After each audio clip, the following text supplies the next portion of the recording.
Colleen, in the meantime, you want to bring up the Word doc, the text? It's already. Can you?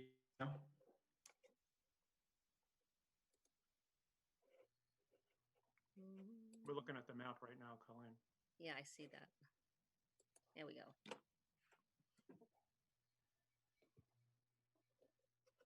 So who are we waiting on? Donald and Henry? Donald's not coming. Oh,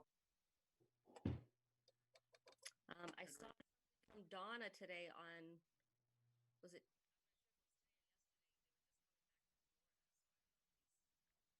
But I have his number. I can call him. and Glenn? I'm not sure about Glenn. Let's see.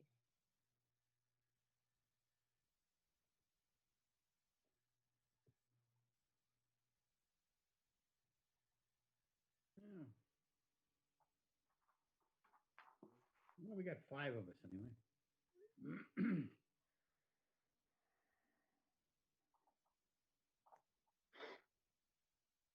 Who matters anyways? Yeah, us important types. I tell my wife that. Wait, wife's Evan, just while.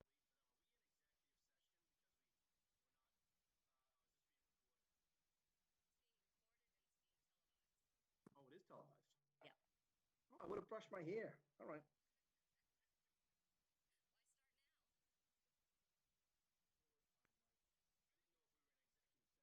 Vote to go into it. No. Thank you, sir.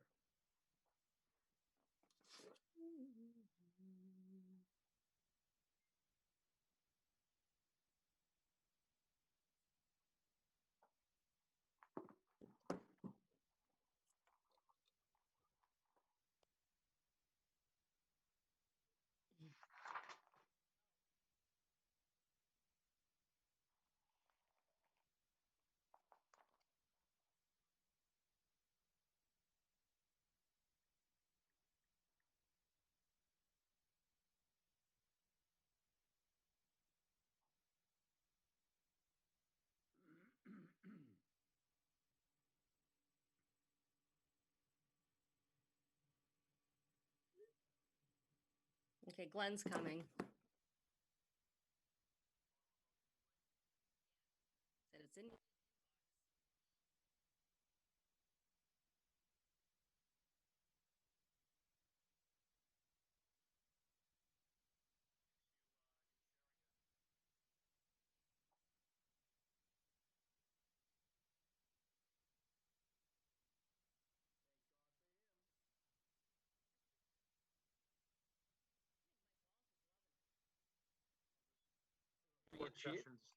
Work sessions aren't really heavy on, Yeah.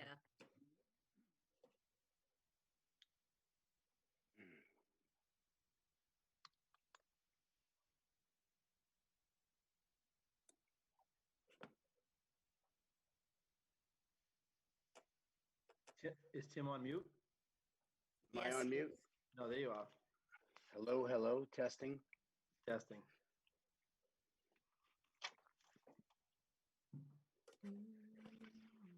We have a quorum? Oh, yeah. Yeah, Glenn's, once he gets my message, hopefully he'll click in. Okay. So do you guys want to start? Mm-hmm. Yes. Okay. Sounds good. It's 7:06 p.m., so we'll get going. Pursuant to Governor Baker's March 12, 2020 order suspending certain provisions of the open meeting law, GLC 3818, and the governor's March 15, 2020 order imposing strict limitation on the number of people that may gather in one place. Welcome to the planning board meeting for Wednesday, January 20th, 2021. This meeting is not being televised by the Chelmsford Telemedia and is being, am I wrong? I don't know. It says it not in red. This is not being televised by Chelmsford Telemedia and is being conducted remotely. Topic, the planning board, the time, January 13th, 7 p.m. All right. Gender. Oh, do I need to put the meeting ID or a passcode or anything? No? No. Okay, so the agenda is work session, review and discussion of zoning articles for the Springtown meeting. All right, so I'll just kick us off. As the board knows, the public hearing that's required for zoning articles to go to town meeting is scheduled to open next Wednesday, the 27th. The goal for tonight is an attempt to, one, decide which articles the board wants to advance for that public hearing. And then second, the articles that you do want to advance, let's make our best attempt to try to create a final draft language that we can all agree on in concept. If there is need to wordsmith tonight, I could work offline with several members as long as we are agreeing on the concept that needs to be wordsmithed. You'll open on the 27th. There is nothing requiring you to close or take any votes on the 27th. You could choose to continue this public hearing to your meeting of February 10th. At that time, you would have to close. The reason being is that the final language required to be submitted no later than Wednesday the 17th in order for council to do a final review, for the final warrant to be formatted in preparation for the Board of Selectmen to sign the warrant on Monday, February 22nd. That's kind of the timeline moving forward. As I mentioned, the goal tonight is to workshop these items, which you have in front of you. I emailed you a version, and the version that's on the screen tonight is slightly revised based upon council's initial review. These are my kind of first best attempt at putting something down on paper. So let's take it from there. So the first article relates to Center Village parking. And there are two places in the zoning bylaw that have this provision. The first one is located directly within the Center Village zoning overlay. The second one is found in the Center Village underlying zoning district.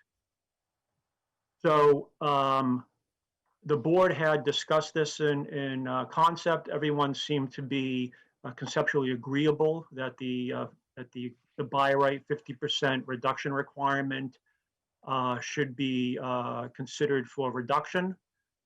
So I threw in a starting point of by right reduction down to 20%.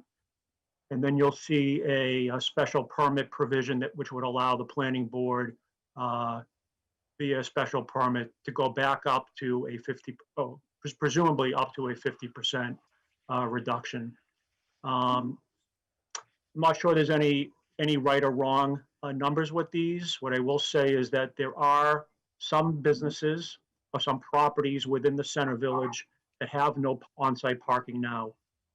And while in the current form and state, they would be grandfathered, if one of those businesses wanted to change a use, let's take Bob's Coins, just because it's simple. That site has no parking. And let's assume, so he's grandfathered for retail. Let's assume somebody wanted to open an ice cream shop, a bakery. That would be a change of use. That would require site plan approval, and that would then trigger the required parking based upon that particular use. So there may be instances where the board wants to or needs to provide relief. If you choose not to provide relief, then a proponent is essentially required to seek zoning relief, which may be in the form of a variance. So that's kind of the framework for this item. All right. All right. I mean, I agree with, what you have, Evan. I think we having the ability to grant more obviously is better. And like you said, some of them don't have parking as they are. In a downtown, you often don't have a lot of parking. right there at the business. So, Mike, Raisback, you want to go next? Yeah, frankly, I think we change the 50% to 20% and then set it up so that we can grant a special permit up to 50%, which means That- that we can, by special permit, grant what they would get now. And I'd say beyond that, probably ought to go to ZBA. So it's kind of what he has here. You're just saying putting 50% where the not to exceed. Yeah, that would be my proposal. No, Mhm. guys, it has to be 30% at the not to exceed, because it's an additional reduction. So you're already giving them 20, and then you're giving them an additional reduction. of Oh, 30. okay, that makes sense. Yeah. 30. Yeah. It's the same. I know what you're saying, Mike. Yeah. 50% is the max though, right? Is what? Yeah. Yeah. Okay. All right. But you just have to be careful how you word it. Yep. Yeah, definitely. Nancy, do you have anything else on it? No, I'm good with this. I do have a single edit besides putting 30% into those question marks, is on B, the second sentence. It starts with A, and one of those A's should be, the second A should be removed. AA special permit. Thank you. Mm-hmm. Okay. Mike? Just a question for you, Evan. That caught us right there, that additional reduction. Why can't we just say, take out the word additional reduction? A special permit may be granted by the planning board for a total up to 50%. It can be worded that way. And then change it on both. Take out the word additional. You think that's clearer? Yes. Yeah, because Okay. I think, because I was originally reading it as additional until, I was reading it as a total altogether, and I wasn't picking up that word additional as we went through. Okay. So it was just, so I still think 50% is high, but I think if the majority of the board is fine with going up to 50, but it's a special permit which needs a majority vote, right? Super majority. Super majority. So, and I would leave it at 20% to start. Okay. All right. Is there anybody else? Henry, is Hank Hu on yet, or? Yeah, I'm here, Tim. Oh, all right. Are you, what's your thoughts? I was gonna echo Mike, raise back 20% and not to exceed 50. Okay, yeah, So so I'm we're fine kind with of all that. on we're all on the same page pretty much here. I think, Tim, I think you got Glenn that joined us a little late. Yeah, I just Glenn, got to, did you have a chance to, I'll go along with what Mike's saying with the 20% as well. 20 and then not to exceed 50? Yes. Okay.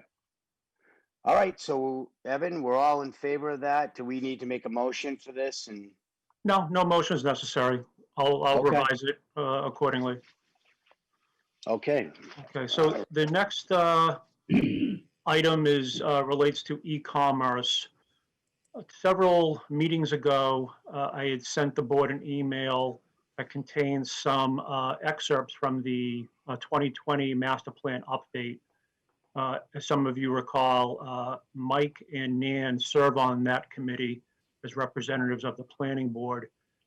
And while it's in draft form, there are several recommendations within the update that speak to e-commerce, particularly revising the zoning bylaw. In light of COVID, and certainly looking beyond COVID, to advance revisions that would allow fulfillment centers, dark stores, ghost kitchens. And those are the kind of the primary e-commerce items that relate to land use and zoning. So that's the context. The master plan, again, draft form, goes on to specifically recommend attempting to advance this for spring 2021 town meeting. And again, I think the reason for that is I think that committee views it as a fairly critical as it relates to COVID and post-COVID operations of some of these retail and restaurant establishments. At this point, I'll make one final comment. we already define retail in our zoning bylaw, which includes any and all forms of internet sales. So one could take the position right now that as it pertains to retail sales, e-commerce, and all forms of e-commerce are currently permitted.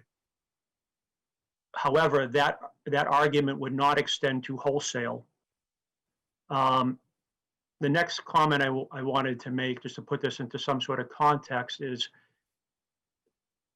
simply because we could say that on the retail side that these e-commerce types of uses are currently permitted. One of the benefits or strategies in specifically defining these uses and then listing it in your use table is that there's no confusion. And what I mean by that is, and I think this board is quite familiar with this kind of situation. We'll take Thermo Fisher on Mill Road. If someone is aggrieved, whether it's an abutter, a property owner, an abutting property owner, they likely can take a position that your zoning bylaw doesn't explicitly allow the use, therefore it's prohibited. So this can be viewed as belts and suspenders. It can also be viewed as assuming that the planning board and town meeting views these e-commerce uses as being beneficial and something that the town wants, then specifically defining them and putting them in the use table sends a clear message to the marketplace that we've thought about this proactively, and these are our rules, moving forward. The final comment I'll make, just to put this into context, is that if you do a general Google, these three fulfillment centers, dark stores, and ghost kitchens are fairly prominent around the country. They're becoming more prominent in Massachusetts. Most of us are probably familiar with the typical fulfillment center, and you probably relate that to an Amazon facility that's 500,000 or 1 million square feet. If the planning board agrees with master planning, I think part of the strategy here is being proactive, but being proactive in the sense that we're aware that the retail and restaurant industries are rapidly changing. And while we can't predict those changes, we want to be able to allow the opportunity for existing retailers and existing restaurants to be able to transform on the fly as they see fit. So to me, that's the critical component here, is that we're trying not to be flat-footed.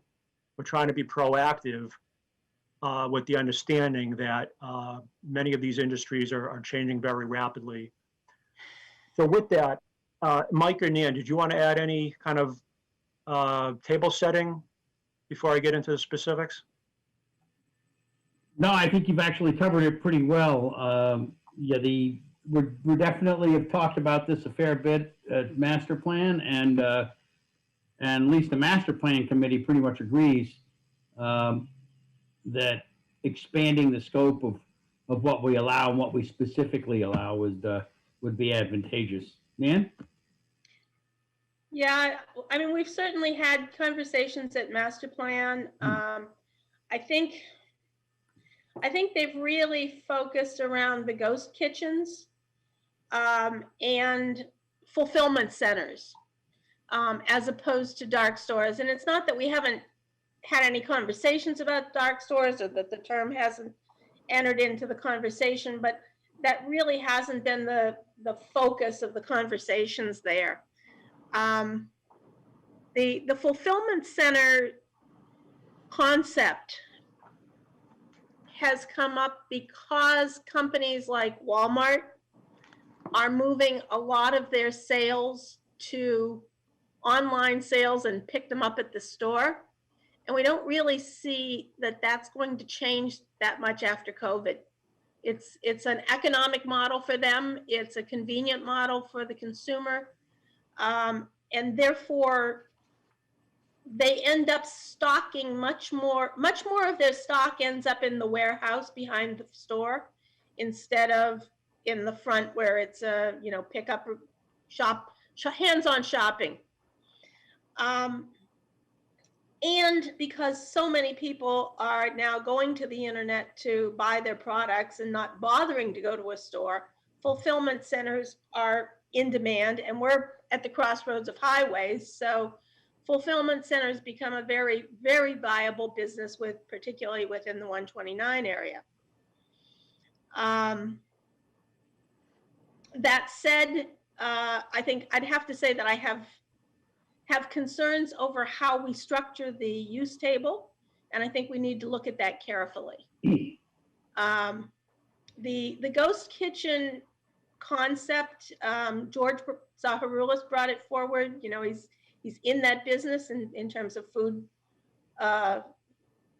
prep, restaurant supplies and such, so he sees it firsthand. Partly it's an issue of restaurants simply going dark, not having in building eating areas, and the likelihood that will continue because it's convenient to people. There's a market there. It's much easier and much lower overhead for the suppliers, and for people that are working, it's just a much easier way to get a good meal. So we're seeing the demand for them in the future, and expect that particularly some of our existing restaurant areas that are already built out with cooking spaces have the potential to go in this direction. The dark stores is a whole nother somewhere in between. And like I said, we haven't really beaten it around. I think that we need to beat it around a bit here to really understand what that means, where it belongs, where it doesn't belong, and the extent to which it could be a home business. So that's my 2 cents. Let's run through the definitions, and then we can ask questions, try to clarify it prior to trying to attempt to figure out where in the use table it should be. Evan, I will tell you, I hated the definition for fulfillment center. Okay. But other than that, I'm on board.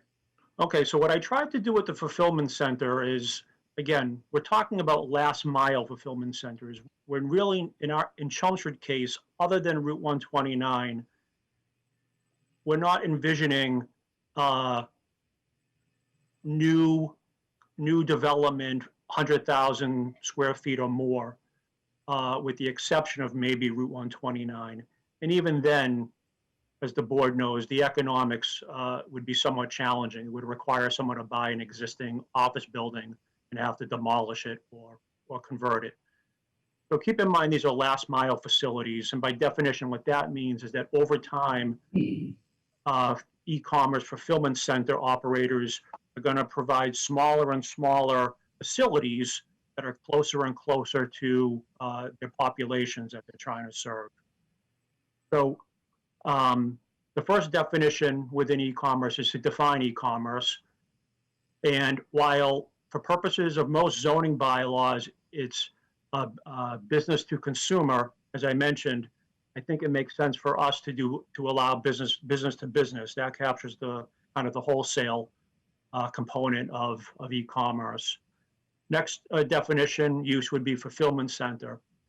Town council brought to my attention, well, he asked the question prior to the red text. He asked if this definition as drafted, how would it be applicable to UPS, not on Brick Hill Road, but what they've attempted to do at Walter Street and more recently up at JP Rivard.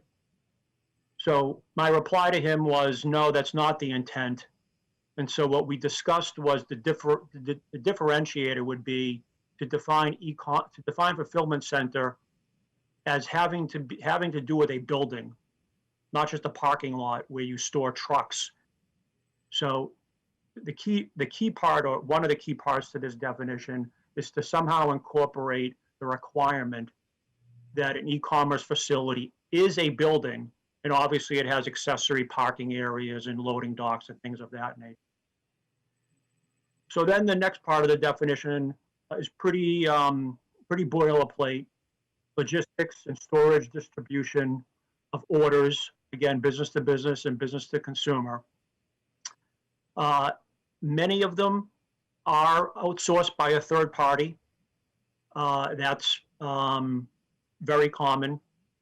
And some, like Amazon, are operated by the retailer itself or the wholesaler itself. Fulfillment centers are not to be confused with warehouse distribution facilities.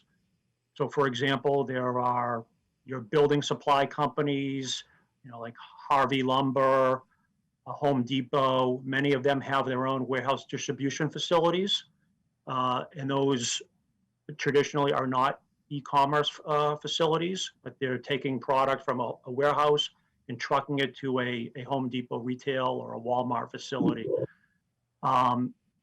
That's a second part of the definition. The third part, I think, is what's key to Chelmsford, at least conceptually. Again, what I've done here is differentiate between a fulfillment center that is a standalone principal use.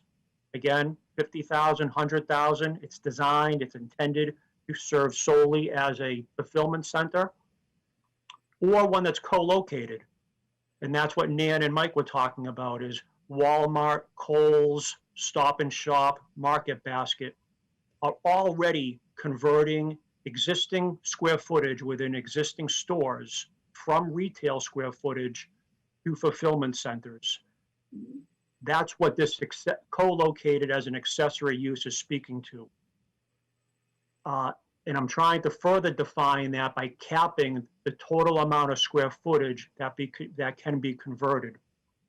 Reason for that is that if in fact it's co-located and it's located, let's say, up at Drum Hill, I think our goal is likely to keep Drum Hill as a retail center rather than allowing a Walmart to convert substantial or significant amount of square footage so that it becomes a principal use as a fulfillment center.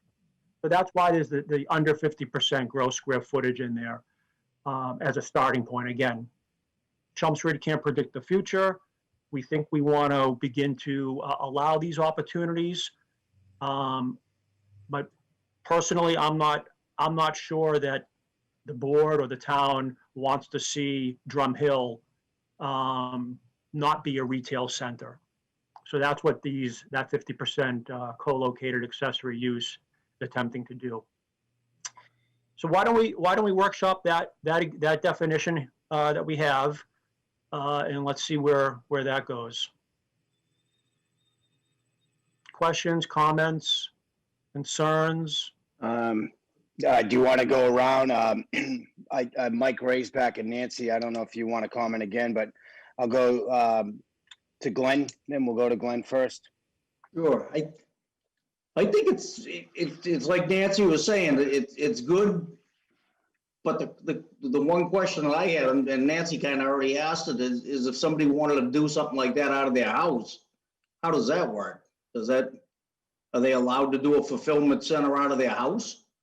Yeah, so currently home businesses, as defined and regulated, are allowed to do sales and do internet sales.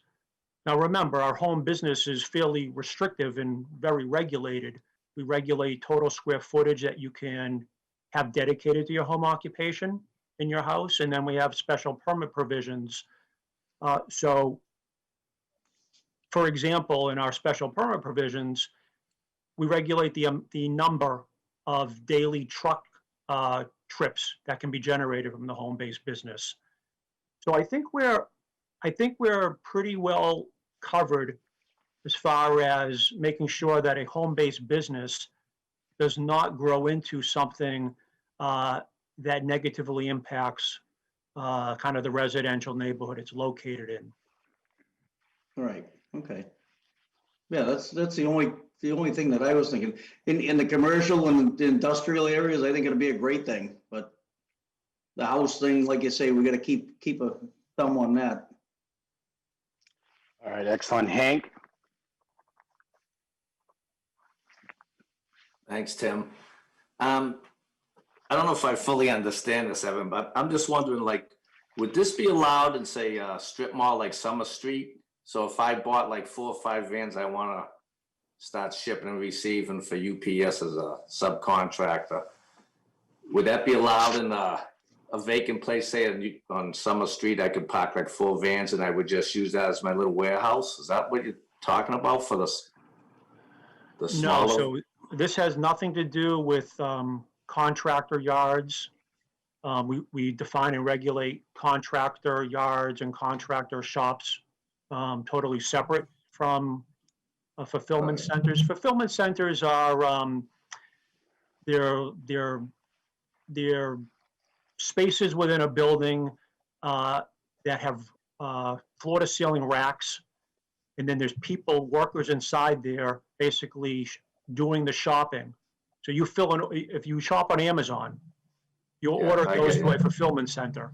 Yeah, If you shop at Home Depot online or Kohl's or really anywhere on the internet, your order is being processed at a fulfillment center.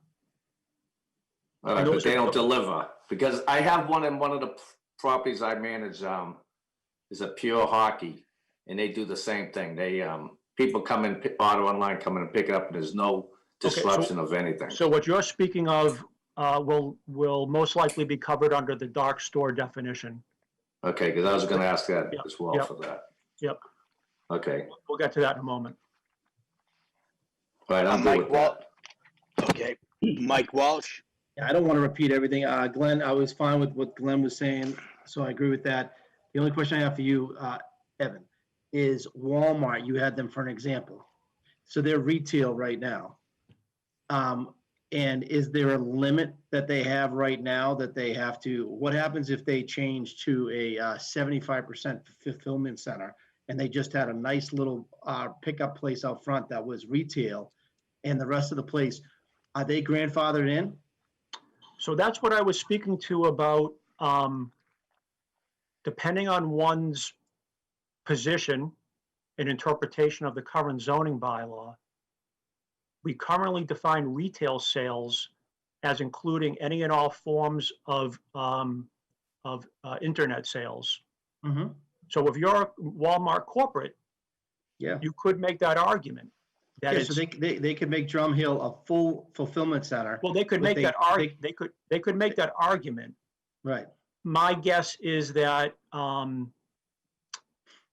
my guess, and not speaking for the planning board, my guess is that the planning board wouldn't view it that way.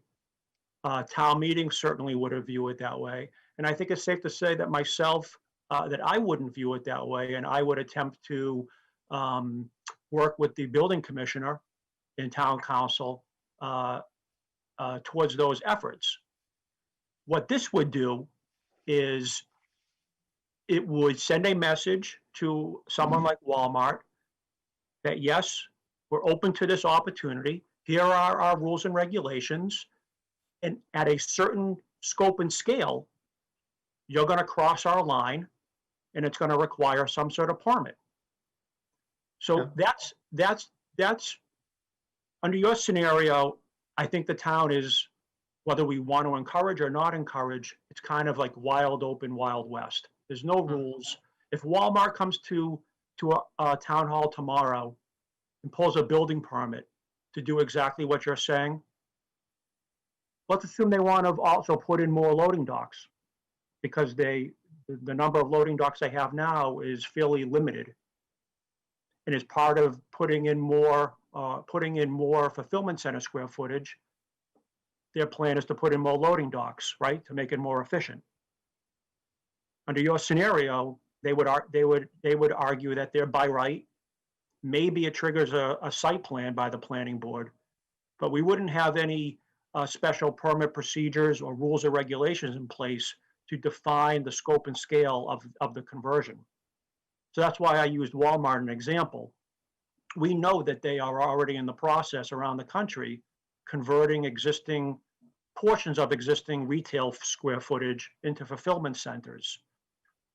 In doing so, the traffic patterns change. There's more truck traffic as part of a fulfillment center. It's a 24/7 operation. That's the point of this zoning article. Try to allow some reasonable opportunity, but draw a line simultaneously where we would require a special permit for projects that we thought were of a scope and scale that warranted, more discretion. Yeah. Okay. I'm just concerned about where's the grandfather clause? And, because these guys already have their facilities right now, and this is a new law, would it be it's not going to allow grandfather clauses? So like I said from the beginning, all of our retailers, whether it's on Summer Street or on Drum Hill, they're probably all doing some form of e-commerce right now. Yeah, great. And they're likely shipping from their stores. But they're not operating the fulfillment center component. The fulfillment center component is different than e-commerce because it introduces distribution. That distribution is done by trucks or other means of transportation. That's the differentiating factor for fulfillment centers. Okay. Is that the impacts to the neighborhood and to the adjacent roadways is very different. I'm with you. Okay. I like the concept. I like the idea. I think we're heading in the right direction. I just think. To answer your question directly, I wouldn't view it as being grandfathered. Because in order for Walmart or Kohl's or Market Basket to really build out a fulfillment center, they would have to pull a building permit. Yeah, I know. And no one has pulled a building permit for this type of use. So I think our existing retailers are dabbling in it, but they haven't gone to the point where corporate has said, we're pulling a building permit. We're taking our 80,000 square foot retail floor space and we're cutting it by a third to build a fulfillment center. So I wouldn't be concerned about the grandfathering issue. Okay. Okay, you all set, Mike? Yes, I am. Thank you. Awesome. Nancy, do you have anything else? Yeah, I actually would like to propose a rewording of this definition. And it addresses some of the things that we've just talked about here. So I would propose that the definition is an e-commerce facility for bulk product warehousing and direct fulfillment of customer orders, business to business and business to consumer. The facility may be outsourced to a third-party logistics management company or operated by a particular retailer. A fulfillment center may be either a principal use or may be co-located as an accessory use if under 30% of the total gross square footage of the total use. Direct customer pickup represents no more than 1% of sales. So it basically says, yeah, you might have a customer that comes and picks it up, but that's not the business they're in.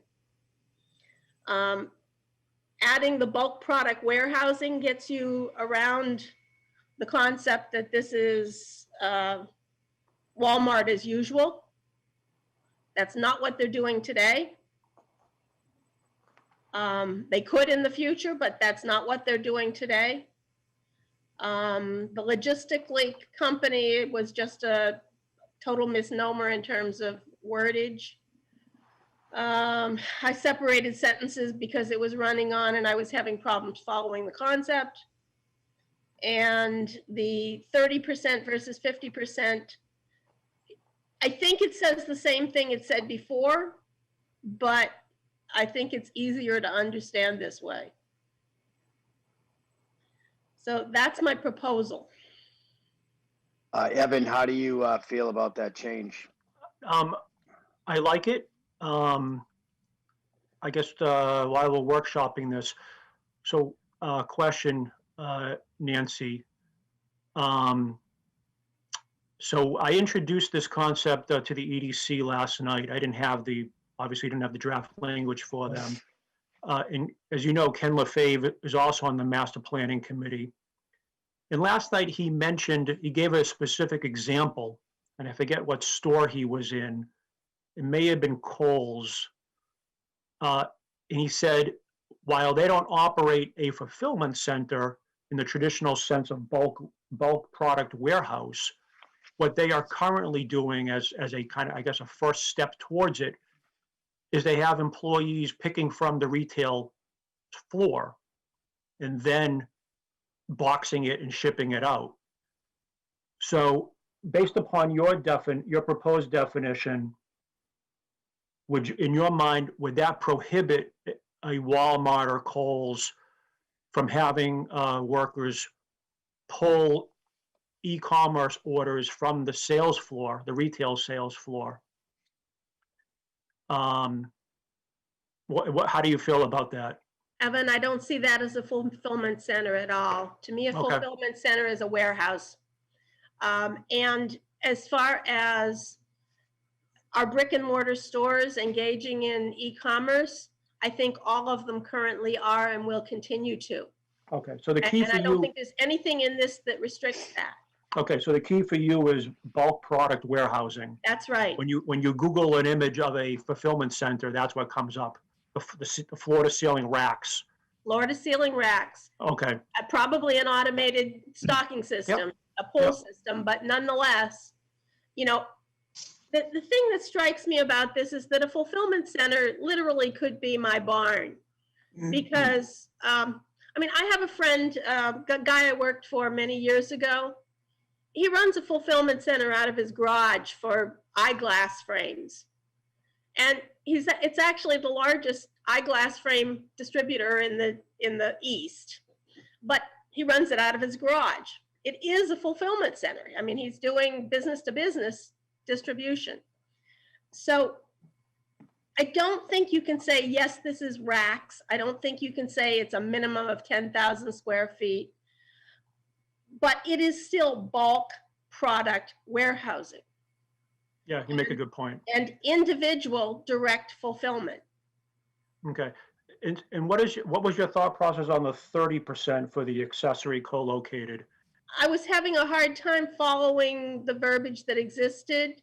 It said 50% of the total gross square foot of the principal use. And I thought that that meant that it was half of the square footage used for the principal use. So it would therefore be a third of the square footage of the total use. Yeah, I mean, you have the secondary use and the primary use. yeah, so what I was trying to Yeah. do was, if you had an 80,000 square foot Walmart, which I think is what Drum Hill is, the Walmart itself, 80,000 square feet would be the principal use. If they wanted to co-locate, they could transition or transfer or convert no more than 40,000 square feet. Okay, that's what I thought you meant. All right. Oh, wait a minute. No,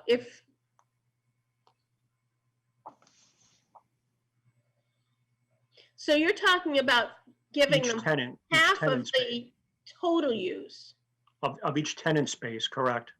So I think if you go half of the total use, you now have a principal use. I Okay. really think that in order to call a fulfillment center a secondary use, an accessory use, it has to be a fraction, and I'm liking half of the other use as opposed to half of the total use for that fraction. And here's the reason why, because to me, a fulfillment center as a principal use is an industrial application. It's bulk warehousing. What it's likely to be co-located with is a commercial retail use. And I don't think the same rules get applied for an industrial fulfillment application versus a fulfillment application in a commercial zone.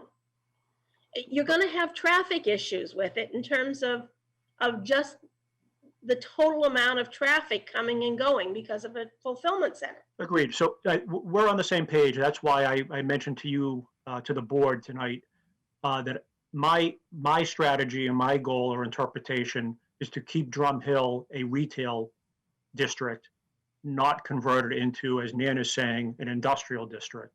Yeah, So that was the strategy with capping it as an accessory use. Like I normally do, I try to push the envelope. I like what Nan is saying. It's our first venture into this. Like I said, we can't predict the future, but this would allow out of the gate a Walmart, a Kohl's to convert 30% of their tenant space to fulfillment centers. And I think that's pretty reasonable out of the gate, understanding that there are no proposals. We have no idea what any of these entities need or want. And if it turns out that they want to go beyond 30%, they can meet with the planning board, discuss it, and if the planning board thinks it is reasonable, planning board could forward a zoning article to town meeting. So I like 30%. Quite honestly too, Evan, it could mean that business actually staying in town, Absolutely. you know, Absolutely. giving them another revenue. So Exactly. I actually like it too. Mike, Raceback, do you have any comments? No, nothing new. Okay. Well, Evan, I think you heard from everyone Excellent. here. Nancy, thank you. Can you forward that of language course to I me? will. Thank you very much, Nancy. Yeah, I've got a few more edits as we go, but Definitely, that was the definitely, biggest one. I can tell we're on the same page. Yeah. So the next one's dark stores. Colleen, can you bring the text up? So the concept here is the traditional definition of a dark store is just that. It is a retail store that does not allow the public inside. For purposes of Chelmsford, what I'm trying to do is create a hybrid definition that's more suitable to what I think Chelmsford's would like to accomplish, assuming this becomes a market trend. So the first item, again, is that it may be a principal use. So if we get to the point where traditional brick and mortar retail is dead or dying, and let's assume Drum Hill, Summer Street, dark stores, e-commerce becomes the retail norm. This allows it, but it differentiates between fulfillment center e-commerce with the rest of our town, which are neighborhood commercial zoning districts, such as Summer Street, Chelmsford Street, Route 110, Vinyl Square. So that's why it has this not to exceed 10,000 square feet. And even that may be too high. But there are tenant spaces within Drum Hill that are, more than 2, more than 5, and they approach 10. This also, as drafted, allows an existing retailer to do, on a smaller scale, to do a small fulfillment center in their back of their house. And again, I'm trying to differentiate between traditional big business fulfillment centers and our small mom and pops, which I'm referring to as a dark store. It allows them to either operate 100% as a dark store, or you have a traditional retail that's currently open, but you want to expand your e-commerce physical operation. So that's this definition. Glenn, do you have anything for? No, not at the moment. Okay, Hank? Thanks, Tim.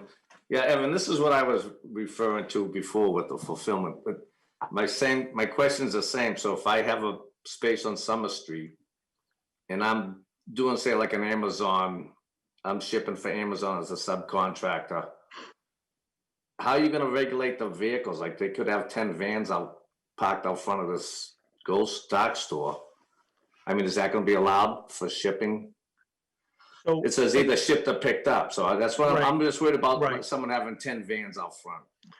so while the definitions don't specifically say this, what we're trying to do here is that a traditional fulfillment center is bulk warehouse, as Nancy said, Yeah, primarily distributed by large trucks, 24/7 operation. The dark stores, as I'm trying to explain to the board, is kind of our smaller retails, our mom and pop retails. They currently don't have huge loading docks. They're not open 24/7, right. but they want to be able to participate in the e-commerce fulfillment industry and sector to grow their business. So on Summer Street, I could easily see this allowing an existing retailer. Let's take the paint shop. I think there's a paint shop down there. Yeah. And he buys a fleet of vans. The vans are parked in the parking lot, and he operates, a dark store / fulfillment center in the back part of his business, his tenant space, and he's growing that business. At a certain point, he's going to outgrow it if he's very successful. Some of these, under your scenario, let's assume they truly needed 18-wheeler loading docks, and it requires some sort of physical modification to the site.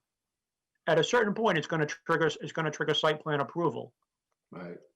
So again, it's difficult to predict all the scenarios, but what I'm trying to do is figure out, do we need a definition in our use that treats our smaller businesses other than the big box retailers differently? I don't know if the definition of fulfillment center that Nan wordsmith is applicable to our small retailers. Maybe there's a better way to treat them, or a different way to treat them. That's the goal and intent of the dark store definition. It could easily be called a micro fulfillment center. Right. So maybe the term dark store is off-putting, and maybe micro something is a better terminology. But that's the concept that I'm striving for.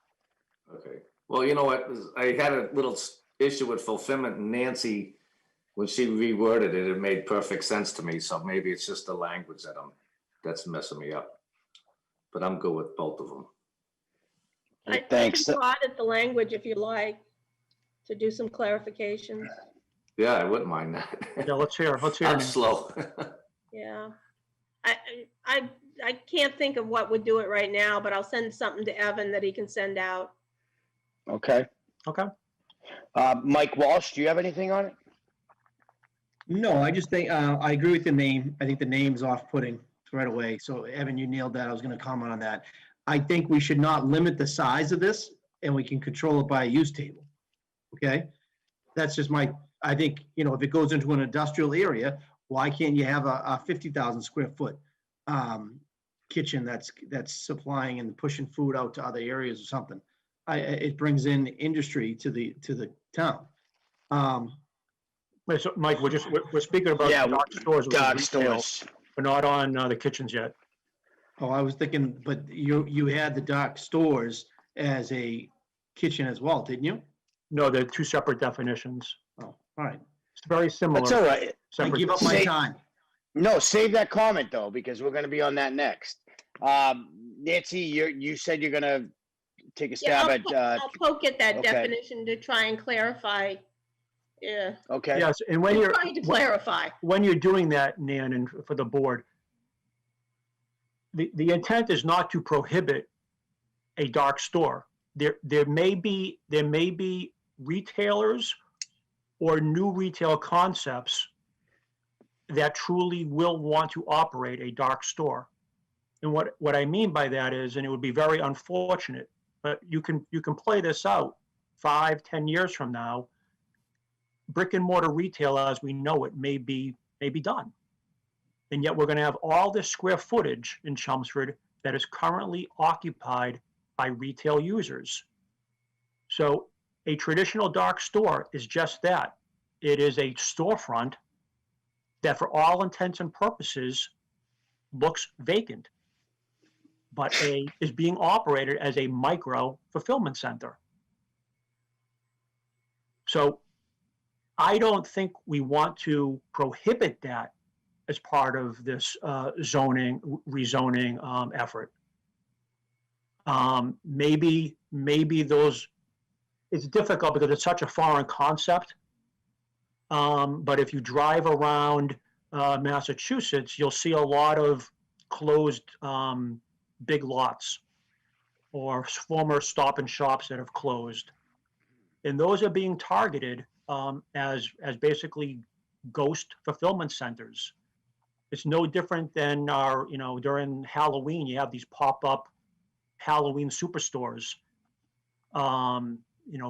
Think of retail 5-10 years from now, where you have pop-up dark store fulfillment centers, because during certain parts of the year, certain types of retail are in more demand than others.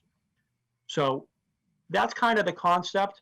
But for right here, right now, the goal is to allow existing Chelmsford retailers, vibrant businesses, to codify, to allow them, to give them the signal that we want to encourage them and legally allow them to begin to boost their e-commerce component. Okay. All right, so I think we're all on the same page with that one. Nan, I'll look for your edits on that. The next one is Ghost Kitchen. Again, don't get hung up on the terminology. That's kind of the industry accepted term. George Zaharoulis, as Nan and Mike mentioned, did provide the alternative language. Pauline, can you bring up the text again? I like George's alternative language better than my initial language. So a ghost kitchen, again, traditionally is a dark store. It's a kitchen that is not open to the public. In its traditional sense, doesn't even allow customer pickup, doesn't have a pickup window or a drive-through window. It is truly a commercial kitchen, may be run by one brand or several brands, and they do all third-party delivery.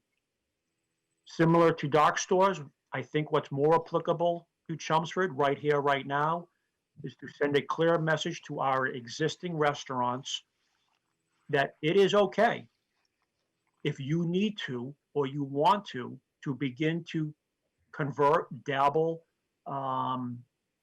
in from a traditional restaurant to a virtual kitchen.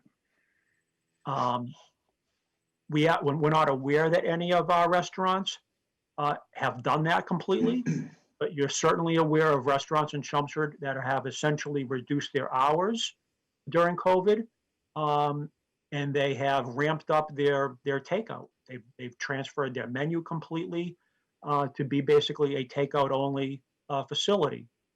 So that's the goal again of this ghost kitchen, is try to again provide the hybrid for the here and now, as well as a number of years down the road, if and when the traditional true ghost kitchen is deemed necessary or warranted.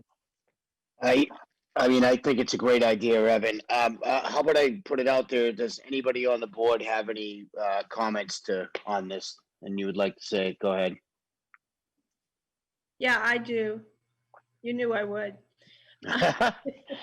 I really like the edit that defines that it's a restaurant that has no dining area. Preparation of restaurant meals that have no dining area. I guess I would like to see something that differentiates it from a industrial food preparation facility in terms of packaged food, bulk packaged foods, or maybe bulk's the wrong. What about made to order meals? Yeah, made to order meals is what I believe this is about. To, you know, a commercial bakery or somebody that, I don't know. You don't want it to be Package. you don't want it to be packaged for retail sales. Exactly. Yes, I want it to define that this is not a facility that packages foods for retail, for bulk retail sales.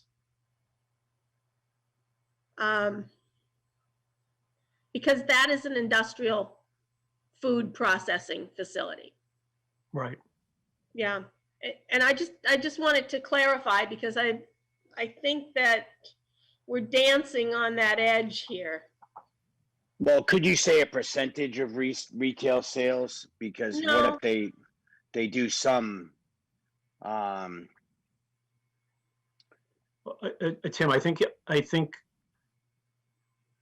I don't think what you're saying is the same thing that what Nan is referring to. Okay. Two totally No. separate. No, it's not. I mean, What Nan is referring to, what's the company in Lowell that does those small pies? Table Talk? exactly. That's what Nan is saying this is not about. This is not Gotcha. about industrial food processing, yep, I got you. okay? And I just want something in here that specifically differentiates that. That makes sense. I'm Um, fine with that. But other than that, I really like the concept that George introduced of preparation of restaurant meals, but having no dining area. Now, let me ask you this. There are small companies around that specialize in cooking for parties. So they Like a catering sell facility? food by the tray as opposed to single meals. Do they fall into the ghost kitchen concept? So I think that's currently referred to as like a caterer. Yeah, exactly.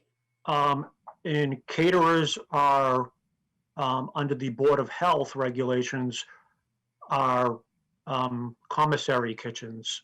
They're commercial kitchens and they're specifically regulated. And we have caterers in town who are operating under zoning as well as under Board of Health. There are restaurants that also do catering. Under Board of Health regulations, they have to be licensed to do catering, and their kitchen needs to be a little bit modified. But for purpose of a land use and zoning, I think any of our restaurants can and likely do catering. Panera, they market it. Many of our restaurants market that they do catering. So I don't see that as a existing zoning issue. Evan, do we have a definition in here for commissary kitchens? No, we don't have our zoning bylaw. Well, under George's, it mentions commissary. Okay, So so that would be a ghost kitchen then. it could be, yes. Yep. That's how he views it, which makes sense. Which makes sense to me. Yep. So again, all of these e-commerce concepts, we kind of sort of already have the beginnings of. Commissary kitchens are a good example. This is just taking it to the next step so that we're proactive. We're not reactive when, the first business or company, existing or new, comes in and walks in the door. All right, so with the definitions in mind, let's transition to the use table. Can we back up a minute? Yep. To the definition? Based on the conversation we just had, the third line of the alternative definition, needed for the preparation of restaurant or, what was the word you used? Catered meals. Okay. Okay. So I'll work with Nan offline over the next couple of days, certainly prior to next Wednesday. We'll get the we'll get the final draft language out. So with the definitions in mind, our next task is to decide where we want these three specific uses to be zoned. I've assumed out of the gate that none of these uses are to be located in residential zoning districts. So we're left with CA, which is neighborhood commercial. CA is primarily located around our town centers. The Westlands is CA. I'm sorry, our neighborhood commercial districts. CB is roadside. Colleen, if you bring up the zoning map. CB is roadside. That's primarily Littleton Road, Tingsboro Road, parts of Middlesex Street and North Chelmsford. CC is our shopping centers, Drum Hill, as well as the Andiamo Center in Center Village. CD is general commercial. That is Chelmsford Street. It's also Vinyl Square. CV is Center Village. And then IA is Route 129. So the draft is my attempt to, best guess. And so what you see under the use table is fulfillment centers differentiates between ones that are allowed as a principal use. Those are likely going to be 50,000, 100,000, converting existing square footage as a standalone, nothing to do with co-located. Or maybe in 129, someone buys an office building and demolishes it. So those are larger as principal uses. And then there's a line for accessory uses. And then obviously dark stores and ghost kitchens. So why don't we start with fulfillment centers? Colleen, can you bring up the text, please?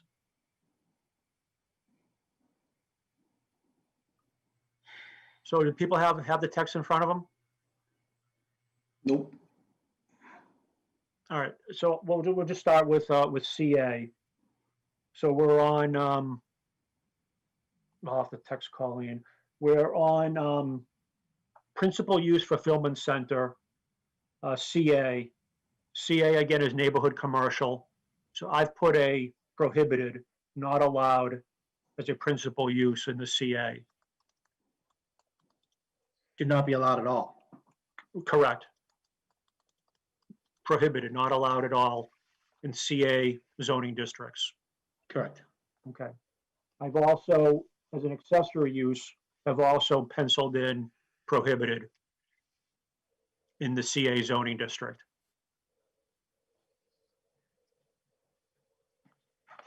Again, this is a traditional fulfillment center. Yeah. Totally agree. So next is a roadside commercial, CB.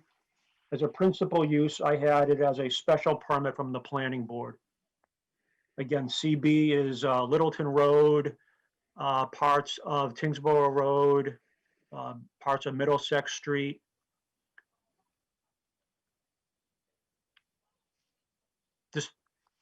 This would require, as I have it, a special permit from the planning board. That works. Okay, and you can envision there are, you drive down Littleton Road towards Westford, you could likely envision an existing structure being converted to a fulfillment center to serve some industry. I have under the CB accessory, I have by right.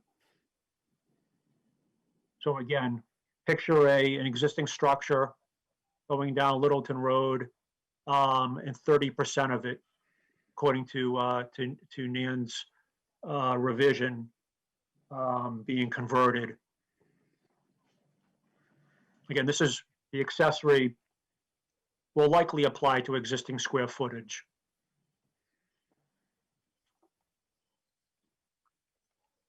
Next one is a shopping center. For principal use, I have a special permit from the planning board.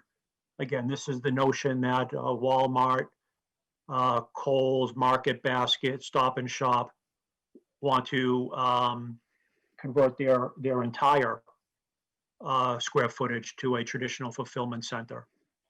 I have that as a special permit with the planning board. So Evan, if you're, and those are big commercial areas, why are you allowing that as special permit there, but by right in CB, you have it as by right? Why wouldn't you just put it as a planning board, special permit? CB, for principal, I have special permit. Right, so accessory use, I mean, it could be a big addition that goes on, Well, I mean, big addition meaning no more than 30%. 30%. Yeah, Right. so, I mean, if you drive down Littleton Road, I don't think the largest building out there is maybe 50,000 square feet. Yeah, but you got a lot of neighbors nearby too. So again, this is, So that's, I'm just saying, if you're gonna put it by a special permit in the big commercial pieces, I would think you'd leave it there as an option that they can use it. They just have to come in for a special permit. yep, this is, this is certainly your call. This is the point of the workshop. I'd That's what like I'm to just thinking, I was just caught Yeah, up I on mean, that and then. my strategy is try to find some places in town where we think it's an appropriate use by right. Industrial. And that may be the obvious one. So yeah, I agree. I agree with you completely. Whether it's a principal use or an accessory use, it will have more truck traffic, different hours, and different traffic patterns. And that in and of itself may be enough for the planning board to say, we want a special permit.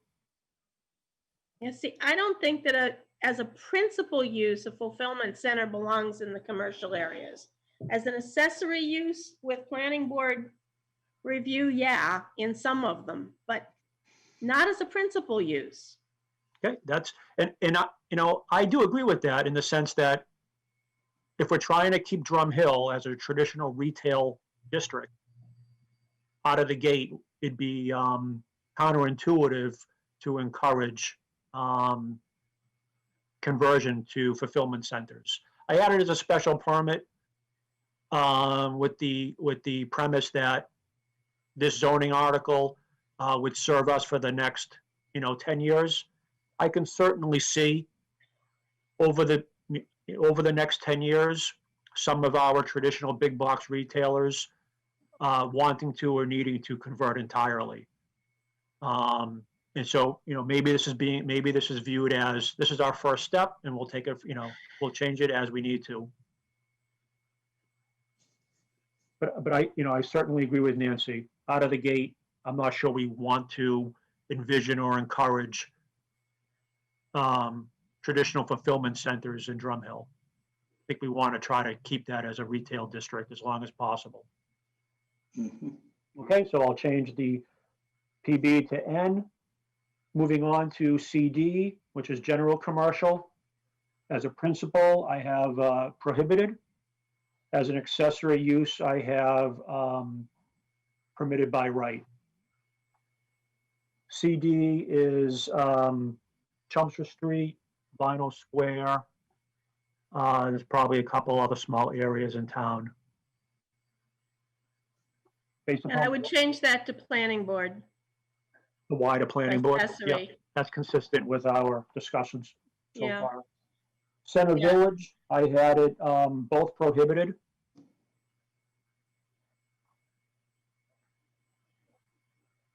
Maybe to be consistent as an accessory use, maybe allow it by special permit.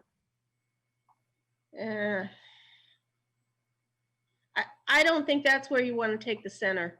That's kind of what I thought. Yeah, I mean, I have dark store as allowed there. We'll get to it. Okay. And then for IA, which is Route 129, Technology Drive, and some other areas in town. For principal, I have special permit from the planning board. In accessory, I have permitted by right. In the IA, wouldn't that be automatically a permitted use for somebody to be warehousing and shipping out of their facility? So yes, warehousing and distribution are currently defined and allowed by right. However, e-commerce, as I mentioned, as we're defining it, is not traditional warehouse distribution. If, most of our warehouse distribution in Chelmsford and likely in the surrounding area, their warehouse space is owned and operated by the retailer themselves. So like Aubuchon, Ace Hardware, they own and operate their own warehouse facility. And then they 18-wheeler from the warehouse facility to their retail stores. What we're talking about, e-commerce fulfillment centers, is truly something different than warehouse distribution. Okay. So that was what I was speaking about, and I agree with you, Glenn.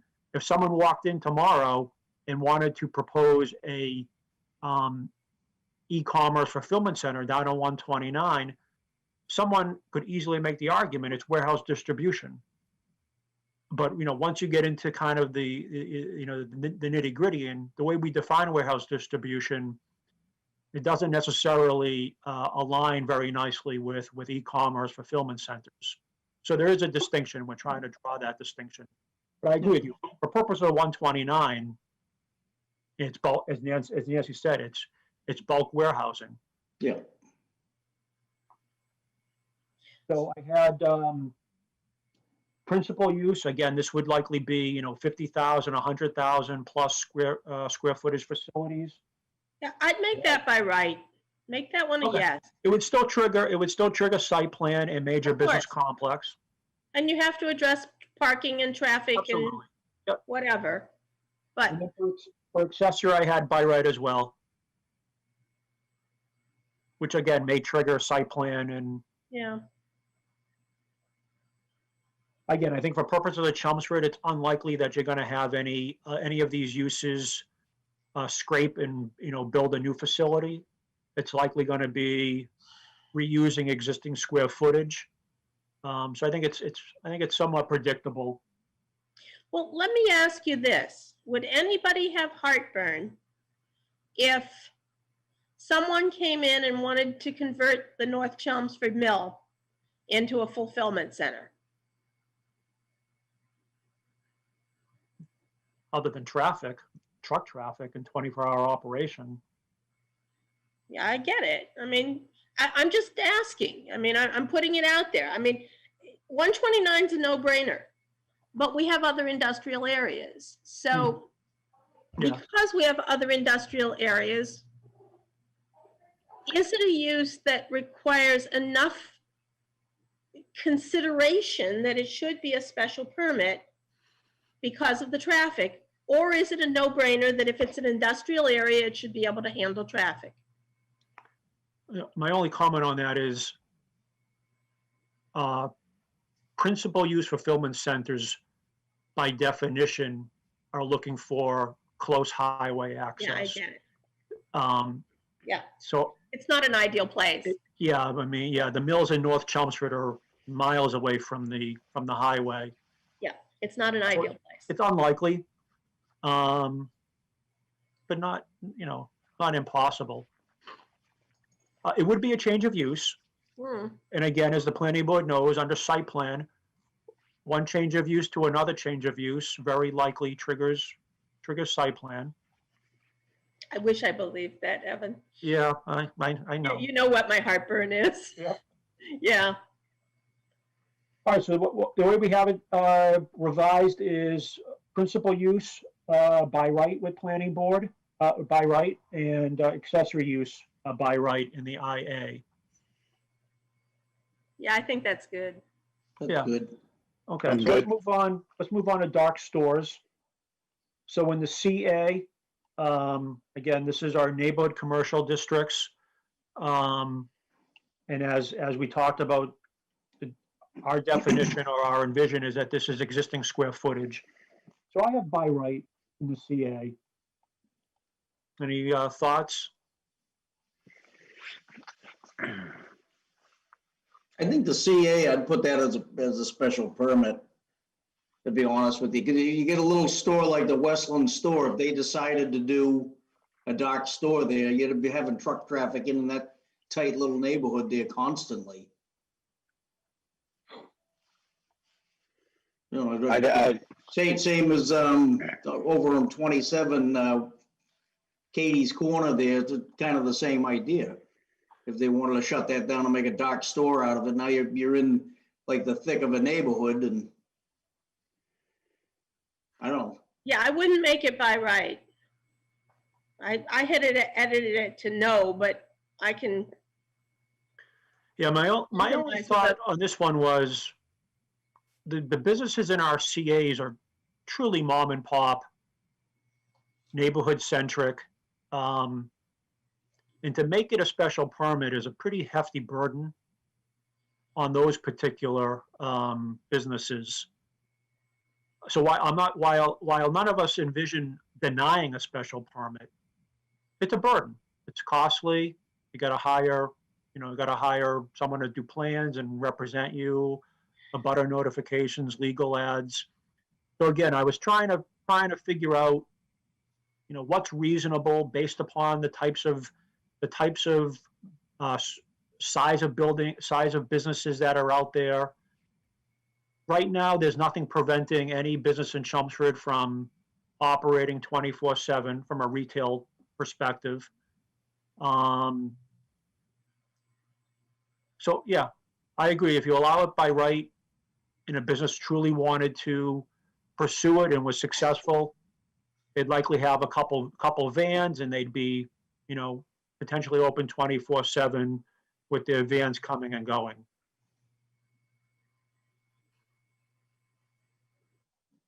Special permit is probably the right balance. I mean, it allows the opportunity.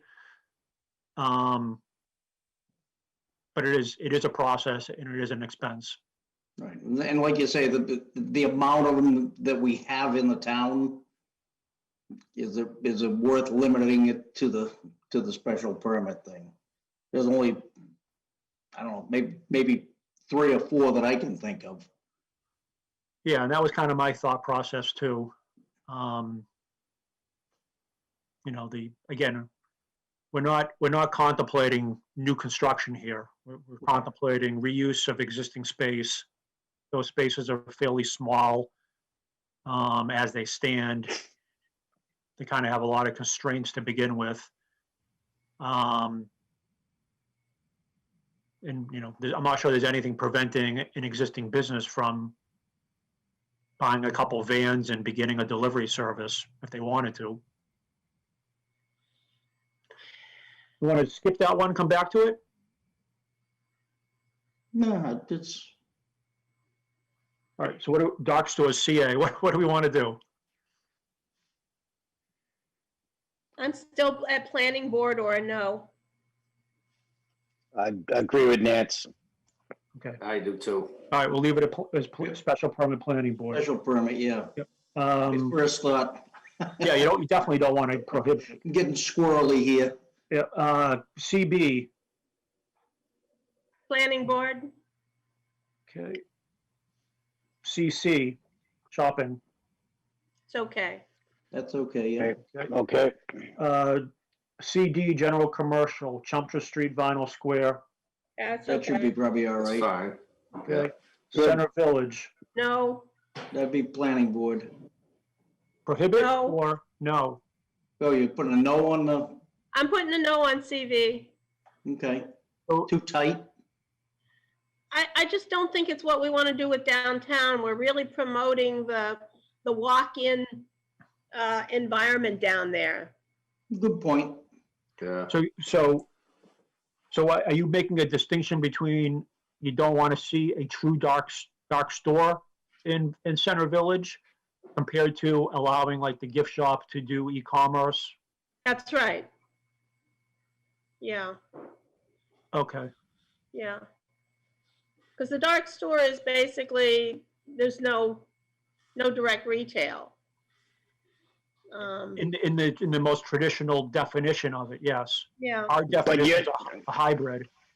right, you're saying there could be a portion of the store that would be dark, right, Evan, is that what you're meaning?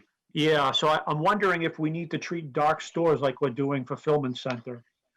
Have two lines in the use table. We maybe. do planning board?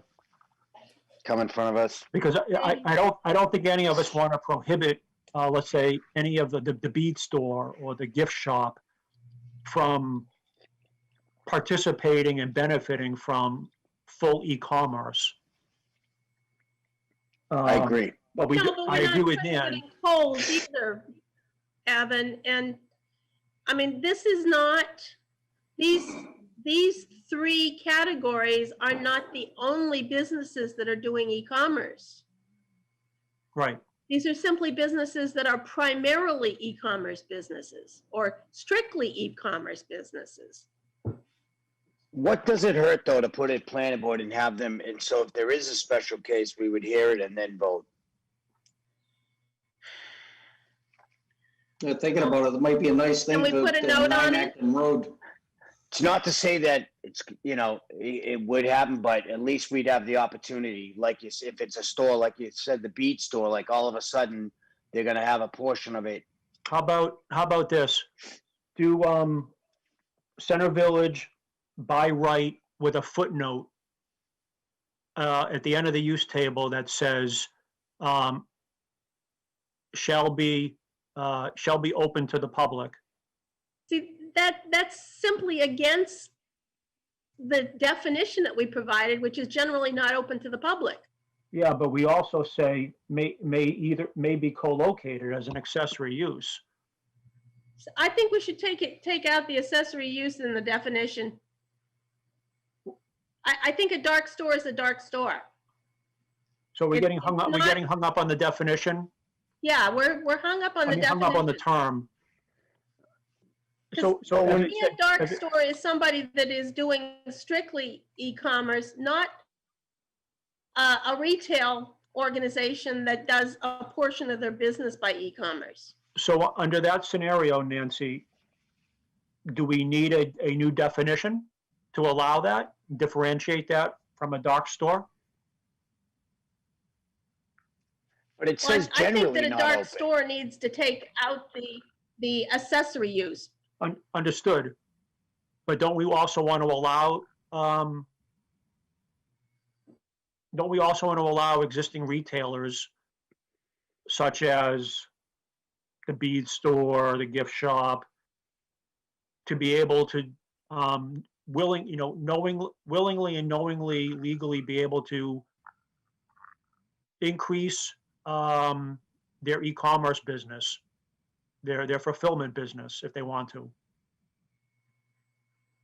For example, the way it's Evan, worded now, we're basically saying, hey, Walmart, Kohl's, we want you to do it. We're encouraging you to do it, but we're not saying the same thing for our small businesses. All I right. have So to let's, agree. so maybe we need to go back to the whole definition of e-commerce, That's why I said maybe it's a micro. not to these three definitions that are focused on e-commerce. Because I think back at e-commerce is the place to address the fact that any business in town may conduct a portion of their business We do that already. by internet sales. We do that already. And that these three examples are businesses that are strictly or predominantly electronic sales businesses that are not storefronts.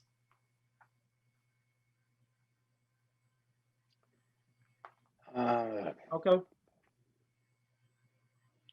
Okay. I understand I what don't you're know. saying. I think the way you had it doesn't sound too bad. It's giving them an option. So I think what Nana's saying is that option currently exists, even though the zoning bylaw isn't specifically calling it out, other than it says that retail sales are defined as in-person as well as electronic. That's right. And I guess by definition or by extension, that means that the bead store, the gift shop, the liquor store can do e-commerce because they can ship out. So they it's wouldn't a need little- to come in and get a special permit or anything. For example, the bead store. They wanted Right. to start doing what we're talking about right now. They could just do it. They could. The gray area would be, let's assume they wanted to have they got really successful and they had a couple vans and they were doing robust local regional delivery because they chose to. All right, let me work with Gotcha. Nan. Let me work with Nan. I think I agree with her. We'll make dark stores exclusive to, not open to the public. And then we'll likely create a micro fulfillment center that conceptually allows for existing retailers to have, the back of the house, so to speak, as a traditional fulfillment center. Well, Evan, I think the accessory use, a fulfillment center as an accessory use does that. It does, yep, okay. I think it does that. And any business can have, I mean, we're basically saying they can have up to 30% of their floor Which is space kind of like a micro, yeah, used okay. as an internet sales warehousing. Okay, we're on the same page now. Okay, so then for dark stores, Evan, I agree with Nancy's first point in the center section. The dark store says not open to the public. I'd rather just, like you said, word it for the micro because who right. wants to go to the center walking and all the stores you can't go in. So a dark store will be not allowed in the Not- center village. All right, and then a micro would. Correct, Okay, That is just not what we're promoting the center village to do. right. right. So do we want to revise CD? Do we want to allow dark stores in CD? That's Vinyl Square, Chelmsford Street. Yeah, I I don't think see why so. not. Yeah. Allow them, okay? Yeah, Yeah. they're not the walking center that we're trying to turn the center into. And then IA, See, I had, you say that, Right. but Vinyl Vinyl Square's Square, trying to do that. yeah, and I would hate to see Vinyl Square then turn into that. If we're talking about the village. So I think Vinyl Oh, that's- Square should also. That's true, that's a great point. prohibit, treat them the same. Okay, Yeah. makes sense. The last column is IA, dark stores. I put no because retail sales other than within the overlay are prohibited in the IA for 129 specifically.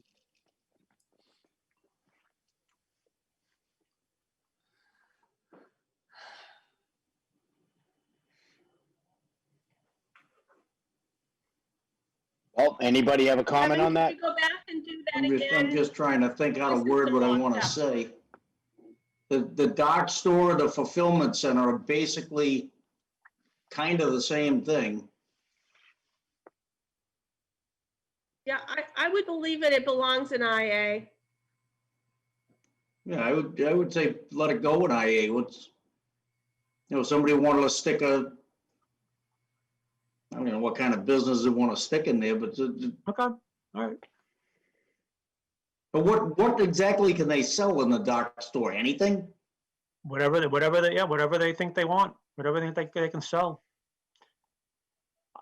I don't really see dark stores locating in 129. I mean, at that point, they could just operate a fulfillment center. Right. It's more applicable, along Chelmsford Street, Littleton Road, lower rent. Okay. All right, so the last one is ghost kitchens. So in the neighborhood commercial, I had no. Yeah, that's probably, Yeah, I'm good with Because that. Agree. I'm all right with that. Roadside commercial, I had yes. Planning Okay. board, Special permit planning board. yeah. Shopping center, I had yes. That's Drum Hill. Yep, yeah, that's Okay. fine. CD, which is the Vinyl Square, Chelmsford Street, I had yes. that's okay. Center Village, I had special permit planning board, No, prohibited. Go with a no on that too. Keep Okay. it consistent. Yep, So why would you do it for Vinyl Square and not do it for Center Village? Good point. Yeah, I have to agree. Good I point. think So we then should it- treat so them the then- same. So Treat them then the same, yep. a vinyl square would be no or by special permit. But let me give you an example. Oodles and Noodles has closed. Everyone familiar with that location in Center Village? Mm-hmm. No. Used to be Cancun restaurant. Oh, Oh, it's yeah, on yeah. the other side. Exactly. Yeah. So Oodles and Noodles has closed permanently. What would be the harm in having a dark kitchen there, a ghost kitchen there? You know, It's in the I, CV zone, is not really in the center. It'd probably be fine there. but Well, we you do wouldn't- want to see, we want to see people walking around and shopping in these stores, right? In the center and Absolutely. Vinyl Square. I mean, that's our goal. I mean, to have it dark, I just think So what about a special permit? that would probably be good. All right, so for CD, which is Vinyl Square, make it a special permit. And for Center Village, make it a special permit. Yes. Everyone else fine with that? Yep. I'd rather keep Center Village as a no, but I think you need to treat them both the same. do you? Will this allow existing restaurants to have a ghost kitchen, like serve the public, but have a ghost kitchen in the back that serves other They people can do with that? They can do that now, yep. Okay, all right. Yeah, and that wouldn't really be a ghost kitchen under this Correct. definition. Right. It'd be Basically, if they takeout. have seating, they are not a ghost kitchen, no matter what else Oh. they're doing. I get you, thank you. Okay, the final column is IA. I had by right. Yeah, I think IA works fine. Yeah, That's fine fine. with that. All right, so we'll clean this up. We'll get it back out to you. Let's move on. The next topic or item is, Colleen, can you bring up the text? Is Evan, can I ask marijuana. you, how many more do we have tonight? Just, we were originally anticipating this being an hour We got meeting. two, and they're fairly quick. All right. So marijuana, I've broken it up into non-retail sales and then retail sales. So let's start with non-retail sales. The definitions are pulled directly from the cannabis control regulations. There are a number of definitions. The first one is marijuana establishment. I've specifically struck out marijuana retail for this because we're going to segregate marijuana retail out of non-retail sales. I've struck out social consumption establishments. And I specifically indicate that it is not applicable. I add marijuana retail. Next definition is a cultivator. Again, these are pulled directly from the regulations. Next one is a craft cooperative. Next one is a manufacturer. Scroll down, Colleen. Next one is a micro business. Next one is a testing facility. Then a transporter. And the final one is a research facility. I just want to point out that the Mass Regs define cultivator as either indoor or outdoor, but they say it has to be physically delineated, and that could be with walls, with tents, with hedges, with benches, and that it's specifically not considered an agricultural use per the State Zoning Act. That's right. Yeah, correct. So I think, It's outside of the definition, specifically excluded. correct. So I think the terminology is straightforward. We're not reinventing the wheel. These are taken directly from the state regulations. And then there's kind of more guidance on what some of these definitions mean. Evan, can I ask you a quick question on this? On the retailer, you took it out. Is there because if people say they didn't want retail, they'd have to vote no for all of it? Correct. Correct. I think what the planning board discussed was segregating out the retail, just in case town meeting wanted to approve some but not others. So it was essentially setting this up where we were going to town meeting saying, hey, we understand the retail component is controversial. We'd like But to. is it that controversial still? Yeah. It's definitely more controversial than these non-retail components. Yeah. How I does get this it. work? How does this work where this was already shot down by a general vote? Good question. So we did reach out to council. There is nothing within the state regulations that speak to Chelmsford's scenario where the townwide referendum voted no. And so in doing so, as you recall, the planning board went to town meeting and adopted medical marijuana and simultaneously prohibited anything and everything related that wasn't medical related. There is nothing in the law, Glenn, that says that Chelmsford needs to go back to a townwide referendum. Okay. It got shot down by a good amount too. That's the only thing I'm thinking. Everybody that's out there is gonna hate the planning board for trying to put this through. So I don't want to put the retailer through. No, I want to I'm put a saying, definition in there, but I don't want to put it in any zone. right. I don't think we are. We're crossing it out, right? well, No, in the second article, we're putting it into some of the zones, and I think that we should put it no in all of them. So what I did was, again, I've separated the two, assuming that that was the preferred path forward for the planning board. So the first set of definitions that I just went through has its own use table.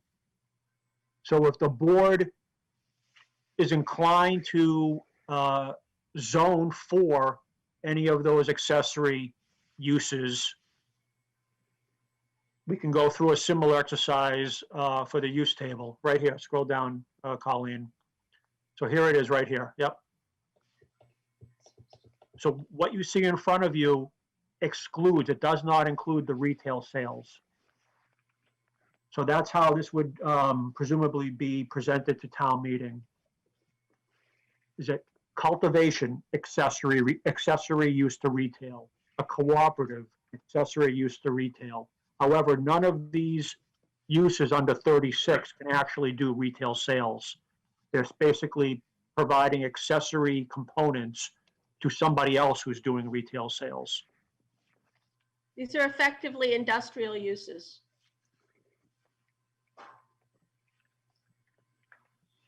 Evan, these really should be industrial, not commercial. I agree with you.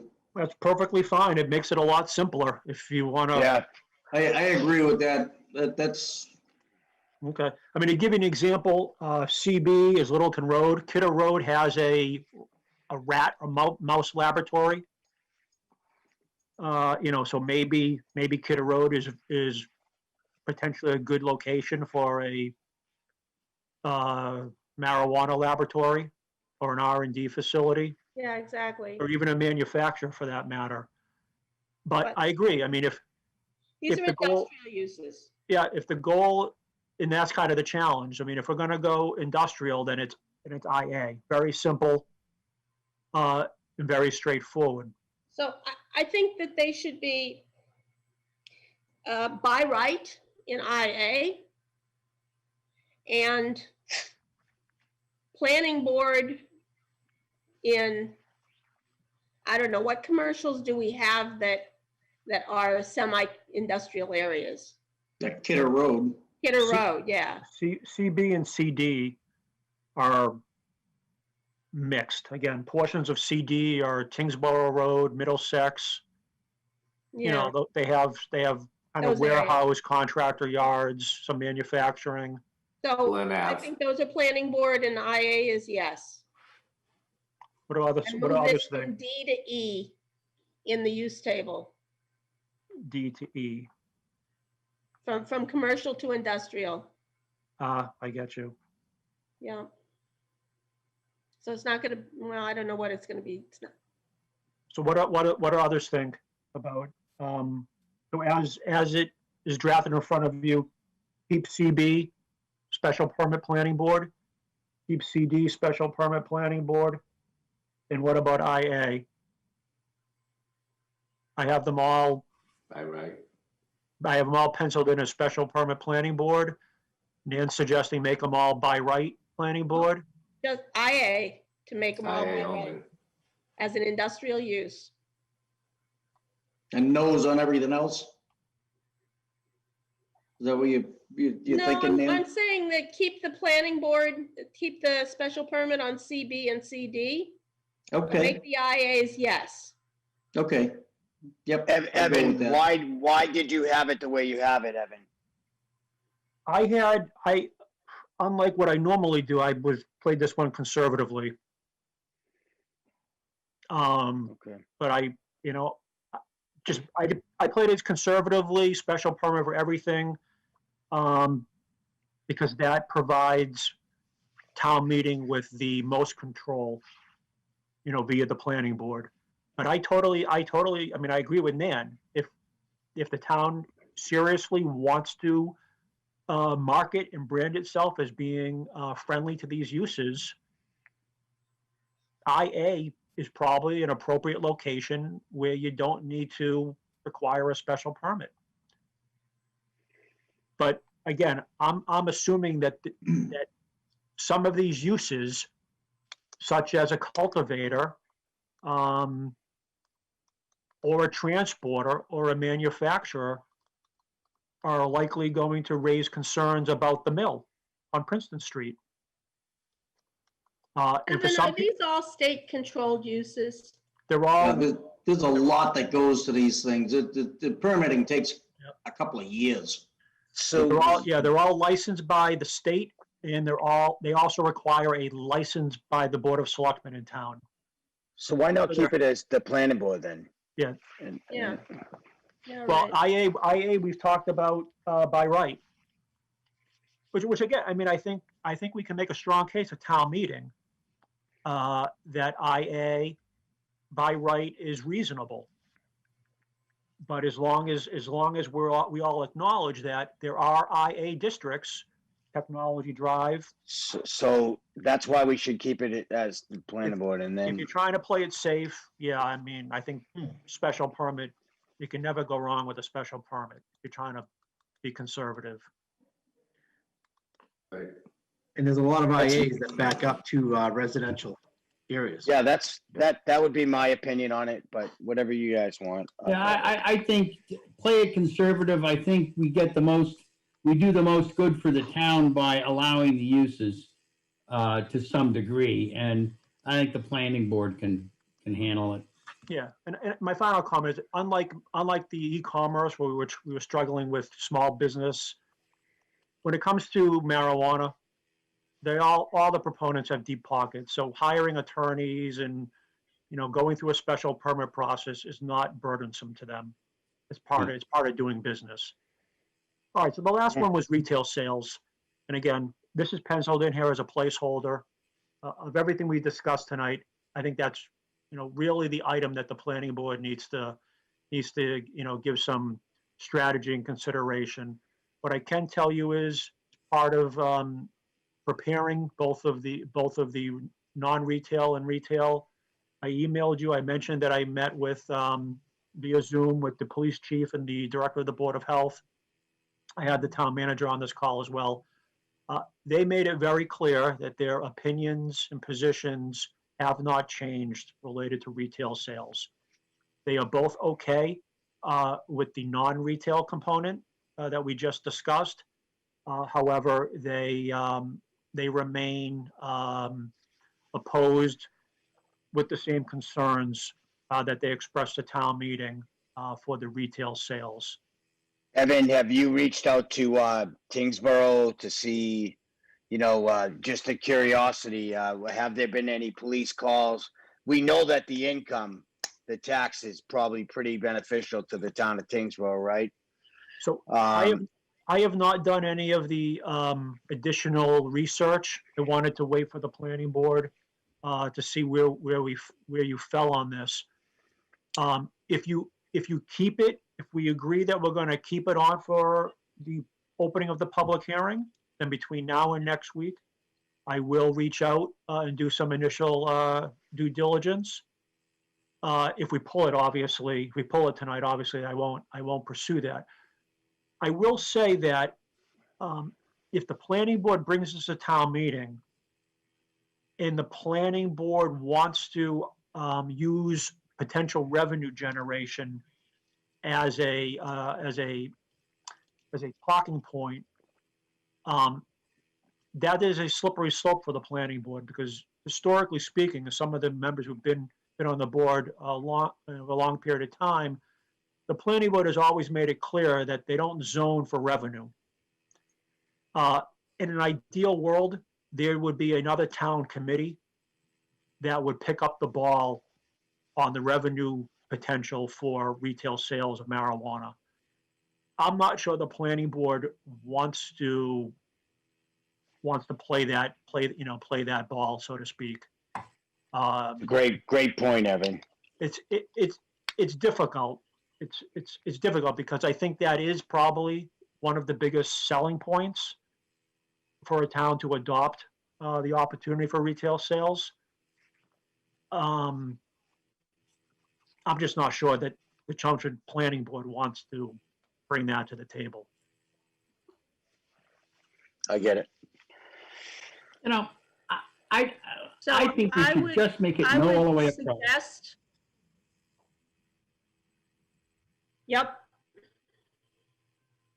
I think we should take it to town meeting, but I think we should make it no the whole way across. Question Once for you, it if then we, becomes a placeholder in the bylaws, if EDC wants to come forward and request modifications to that, they get to drive it. gotcha. My only other thought was that maybe view it as an overlay. And so if the planning board thought that the only place in town that it was a good land use zoning and potentially revenue, generating, you plug it into the Route 129 overlay. And what that does is it then makes it a very specific geographic area that's predictable. That was my only thought. As it's proposed, it treats it like any other use and tries to pigeonhole it into a zoning district. And as Mike Walsh mentioned, many of our industrial zoning districts do back into or abut, residential neighborhoods. So, like I said, if the board were inclined, maybe an overlay is the way to go. We I could think that's good. always make it no across the board and permit it in the sex store overlay. You could do that too. Well, You know, I think We would- we're far better off just not doing anything with retail. Leave it no across. We can come back and fight this battle another time. And I think we will have the opportunity to do it. But let's not fight it this time, because it puts the whole rest of the, of what we're doing here at risk. I agree. well Even said. if we separate it though? If we Yes, separate it? even if we Separate it. separate it. This keep is it out. guaranteed to fail. Absolutely. Guaranteed to fail. All right, then if it's gonna do that, but I like Evan's idea with the overlay on 129. Well, because- yes. Yeah, but Do that in the but Hank- fall. Right, I Hey, get Do it. that next spring. Don't do it now. Yeah, baby steps. Yeah, Hank, baby steps. I can see Hank, the letters already from our favorite lawyer. Yeah. Hank, if you put it What? part of the overlay of 129, it can end up on Turnpike Road. Oh, I don't know Oh, about boy. that. I don't need that. Overlay, guys. So think about it. It ends up just right on Turnpike Road on the left-hand side. Or Yeah, you I could just, put it- There's another overlay up there. And it is the adult something overlay. It Yes, by the includes salt parcels in shed. town. Yeah, One of them is now belongs to the town and is a conservation area. And the other one is a very small area over in the back of the IA district of 129. So just to wrap this up, I mean, I agree with the majority of the board members. I think we've had a rough go the last couple of years.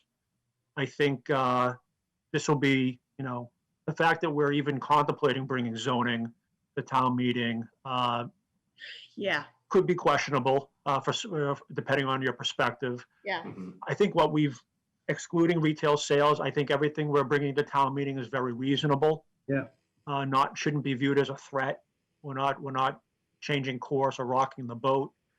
And I think what will be most interesting is going to the town meeting saying we're specifically prohibiting retail sales. We want to allow these other ones. It'll be interesting to see if there are a segment of town meeting members who question or push back on why are we proposing to prohibit retail sales. So right, you'll get a gauge. yeah, It'll be an opportunity for the planning board to gauge whether there is any interest at town meeting to explore retail sales. And maybe if there is, maybe the next step is that either the planning board or someone appoints a committee to study it further, like we did with billboards. Yeah. Evan, quick question for you. right. I don't want to prolong this meeting, but are you planning on each one that we discussed tonight to be a separate article for review, or is it all one? So it's as outlined tonight. The CV, 2 steps is one article. The e-commerce definitions is its own article. Okay, The use table is a second part of that article. So there's going to be three zoning articles. Yeah. Each Okay. one is going to have 2 parts. good. I just didn't want to because there's No, some of there's the stuff that 4. I want to get past. I don't want it all get caught up and thrown out bathwater. Yes. And then you have 4 articles there. Oh, sorry, 4, because we're going to bring retail sales. As a As a- separate article. Yes. So there will be 4 zoning articles.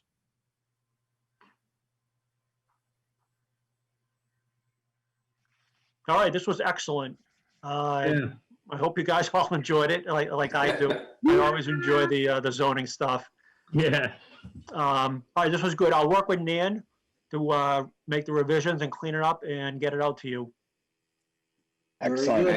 Thank you for your work, Evan. Thank you. Hey, what are we looking at for the next meeting? Obviously, we have the public hearing for this, or for You these. also have the continuation of Grist Mill 2. Okay, we're gonna have to deal with that. Yeah. I believe that's it. Okay, that makes for a reasonable And meeting. again, for both hearings, there's no legal obligation to close anything. In fact, I would recommend on Grist Mill 2 that if the board's inclined, you can close public comment, but keep the hearing open so that when we draft the decision, we can deliberate not only among the board, but with the proponent. All right, gotcha. All right, excellent. All right, Everyone have a great thank night. you. Thank you. Good night, all. Night, Good night. guys. Good night.